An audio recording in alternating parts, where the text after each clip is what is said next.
নমস্কার বন্ধুরা, সকলে কেমন আছেন? আশা করি ভালো আছেন। আমিও খুব ভালো আছি। গতকাল গোপাল পুজো হয়ে গেছে। আপনাদের সকলকে জানাই শুভ জন্মাষ্টমী।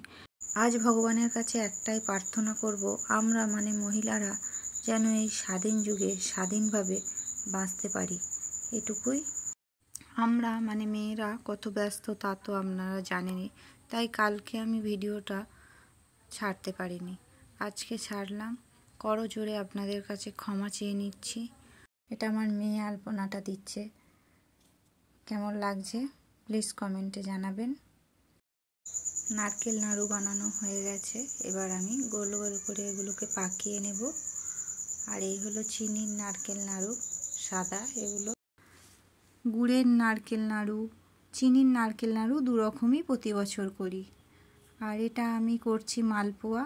এতে ময়দা, সুজি, আমুল দুধ, খাবার সোডা, নুন দিয়ে ভালো করে ফেটিয়ে নিয়ে তেলে ভেজে নিই। তেলেতে ছোট ছোট করে হাতায় করে দিলেই এরম সুন্দর ফুলে ওঠে। এবার আমি বানাবো গুড় পিঠে। গুড় পিঠেতেও আমি দিয়েছি আটা, আপনারা চাইলে ময়দাও দিতে পারেন।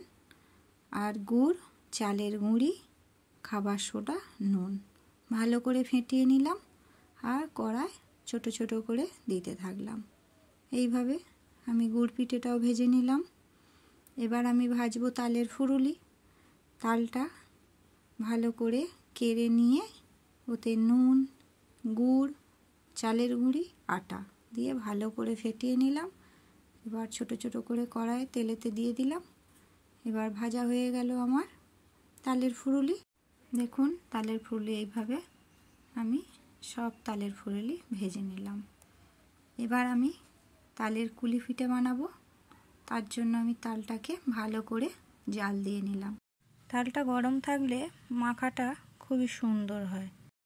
গুঁড়ি, গুড় আর সামান্য নুন দিয়ে মেখে নিয়ে এইভাবে আমি নারকেলের সাথে পুর দিয়ে ছাই মারা দিয়ে ভালো করে সলে নিলাম। এবার তেলেতে দিয়ে দেবো, গরম তেলে লাল লাল করে ভেজে তুলে নেব। আমার তালের কুলিও রেডি। এই দেখুন আমি এখানে সব কিছু সাজিয়ে নিয়েছি। যা যা বানানো হয়েছে সব কিছু সাজিয়ে রেখেছি, তালটাও কেড়ে রেখেছি। এবার আমি বানিয়ে নেব লুচি। লুচি ভোগের জন্য লুচি বানিয়ে নেব। এবার আমি সুন্দর করে গোপাল ঠাকুরকে যেখানে রাখবো সেই গোপাল সোনাদের জন্য জায়গাটা সুন্দর করে সাজিয়ে নিলাম। এটা আর আপনাদের সাথে শেয়ার করা হয়নি, ঠিক আছে। এই যে চকলেটগুলোও সাজিয়ে নিয়েছি। এবার আমি বানিয়ে নিলাম পঞ্চামৃত। দুধ, ঘি, দই, মধু, চিনি দিয়ে আমি পঞ্চামৃত বানিয়ে নিলাম। এবার একটু ঘি মাখিয়ে নিলাম, গোপাল সোনাদের গায়ে মালিশ করে নিলাম। এবার আমি পঞ্চামৃত দিয়ে স্নান করিয়ে দেব। এখানে আপনারা হরে কৃষ্ণ কৃষ্ণ কৃষ্ণ হরে হরে, হরে রাম রাম রাম হরে হরে এই বলেই স্নান করাবেন। এবার পুষ্প দিয়ে দিলাম একটু, দেখতেও সুন্দর লাগবে আর গোপাল সোনাদেরও ভালো লাগবে। চলুন এবার গোপাল সোনাদের আমি শৃঙ্গার করিয়ে দেব, পরে আসছি। আমার গোপাল সোনাদের কেমন লাগছে জানাবেন। এবার আমি পুজোয় বসে গেলাম, প্রদীপটা জ্বালিয়ে নিলাম।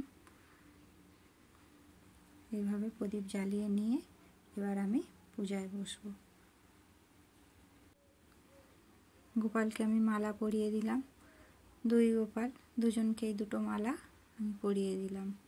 আপনারা যদি পুজো করতে কোনো মন্ত্র না জানেন তাহলে আপনারা মহামন্ত্র উচ্চারণ করে পুজো করবেন। যা কিছুই করবেন এই মন্ত্রই উচ্চারণ করবেন। হরে কৃষ্ণ কৃষ্ণ কৃষ্ণ হরে হরে, হরে রাম রাম রাম হরে হরে, হরে কৃষ্ণ কৃষ্ণ কৃষ্ণ হরে হরে, হরে রাম রাম রাম হরে হরে, হরে কৃষ্ণ কৃষ্ণ কৃষ্ণ হরে হরে, হরে রাম রাম রাম হরে হরে।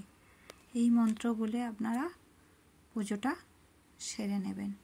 কেননা আমিও সব মন্ত্র জানি না, একাদশী করি তো মন্দিরে যাই, ওখানে প্রভুজিরা মাতাজিরা বলেন যে যখন কোনো মন্ত্র আপনারা বলতে না পারবেন তখন আপনারা ওই হরে কৃষ্ণ বলেই, ওর মতো মহামন্ত্র আর নেই।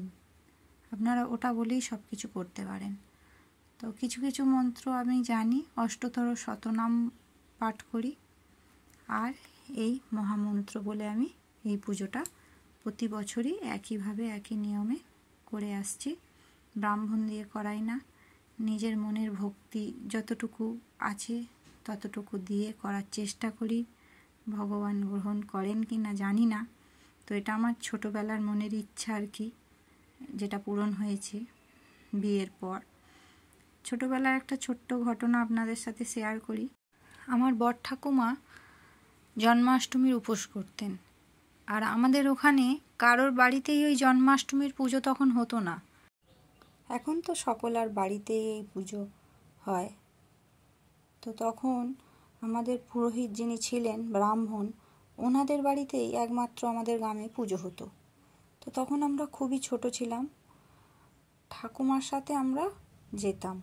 আমার বড় জেঠুর মেয়ে আর আমি, দিদি আর আমি দুজনে যেতাম। আর খুব আনন্দ হতো ওখানে, জানেন, এত মজা হতো। তখন তো খুব ছোট ছিলাম।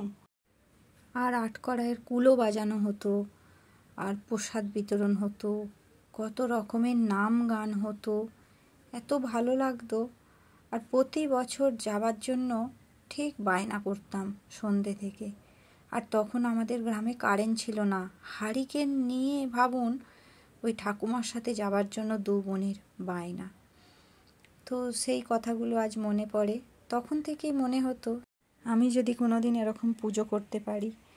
তো গোপাল আমার মনের ইচ্ছা পূরণ করেছে, আর আমি আমার সাধ্যমতো যতটুকু পেরেছি দিয়ে জোগাড় করে গোপাল সোনার জন্য ব্যবস্থা করেছি। গোপালের কেমন লাগলো তা তো আর জানতে পারবো না, আপনাদের কেমন লাগলো জানাবেন। টাটা।